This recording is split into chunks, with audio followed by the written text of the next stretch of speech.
Good evening, Dylan. It is Wednesday, and you're right. Making friends isn't that difficult, but finding people to become friends is pretty challenging. I have moved like 3 times since college, and each time I've moved, it's to a different area other than where my friends currently are at, whether it's back home or in another state. And every time you go somewhere, people are like, yeah, just go out and find people. Well, I can go out and find people, that's not a problem. Finding people to connect to and have something in common with, that takes a little bit of effort, but that's generally not too hard. Finding somebody to have something in common with that you get along with well enough to want to spend more time with outside of this one commonality is challenging.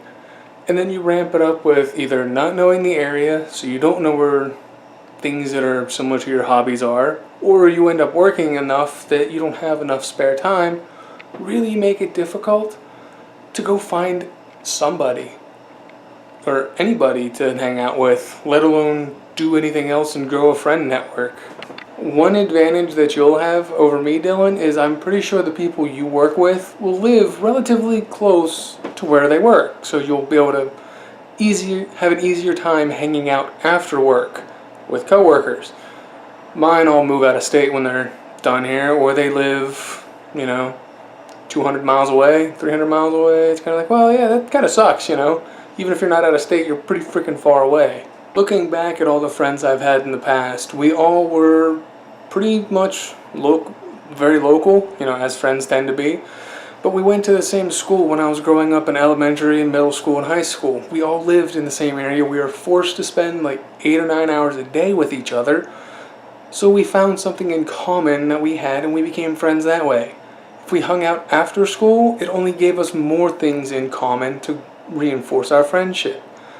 Once we graduated high school and all went our own way, all the friendships fell apart because the thing we had in common wasn't there anymore of being close together. Like that was the biggest strength of those friendships.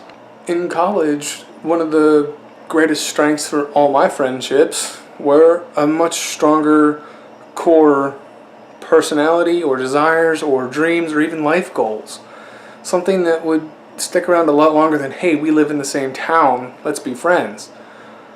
And that, I think, is what's kept me at least in contact with my college friends more than any of my high school friends, which I don't talk to anybody from high school, so, having one friend from college is a major improvement.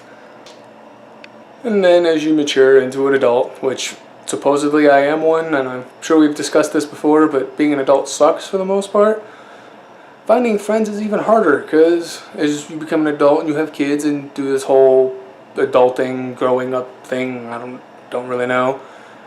It seems like most people seem to lose a lot of what they had when they were a kid in terms of friends or in college or wherever they happen to have been before their life took over and they were working and raising a family and dealing with just this one person in their life. So I don't think just you and me are having this problem. I think it's a problem everybody has and nobody's really figured out an answer to. Although I could be totally wrong, and if I am, I will very gladly be corrected, because I do want to fix this if I can. Anyway, Dylan, that's all I have for today. I will see you on Friday. Have a good one. Bye.